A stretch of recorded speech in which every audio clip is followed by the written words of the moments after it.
If you are pregnant and not married and you're a Christian, this is not going to be the video where I shame you and tell you to go and get married.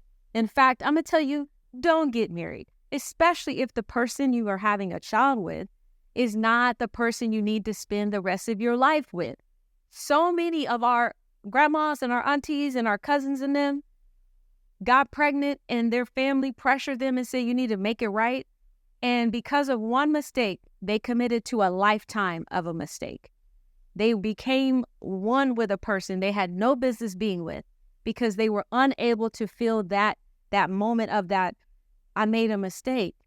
Own your mistake if that's what it was. I was having sex unprotected. I got pregnant. I didn't intend to get pregnant. This is how that feels. God, I'm sorry. I wish in another world that this didn't happen, but it did. You own what has been done. You bring that truth to God. He knows and he sees. Then you do something very bold. You push out the thoughts and opinions of everybody in your life. This is going to be up to you. How you move forward. This is a relationship between you and you. What do you want to do? Put your big girl panties on. And if you say that no matter what the cost is, no matter what I have to give up, I want to proceed in this life, then you do that with confidence. You do that. Raise your child. God will help with everything else. But far too often we are carrying life in our bodies and feeling shameful about that. That child can sense that you don't want that child. That child can feel that this child is not loved. Your choices don't have to be a reflection of the kind of parent your mother was or your father was, or I don't want to embarrass anybody. This is you and God. This is you and you. However you want to proceed in your life, you are loved and accepted. And that will never change. I don't care what else you do. My biggest message to you right now is no shame.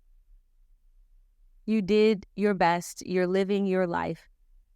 You decided to do something that has seeable consequences. And I'm a firm believer in love, and I'm a firm believer in hope. And I think that if this is where you are, this is where you are. And God can redeem it. He can make it better. He can heal. He can help.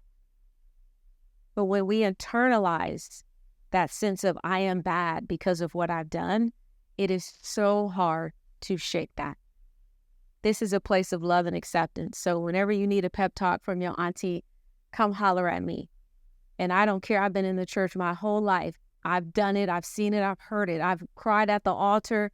I've been on the phone with people going to abortion clinics. I have seen the marriages that happened because she was 15 and got pregnant and stuck with the same man. And I've seen them over the years. Okay. And that woman tell me that was the biggest mistake of my life, was marrying somebody I had no business being with because I wanted to make my mom happy. It's 2024. We're not doing that. You are loved and you are accepted.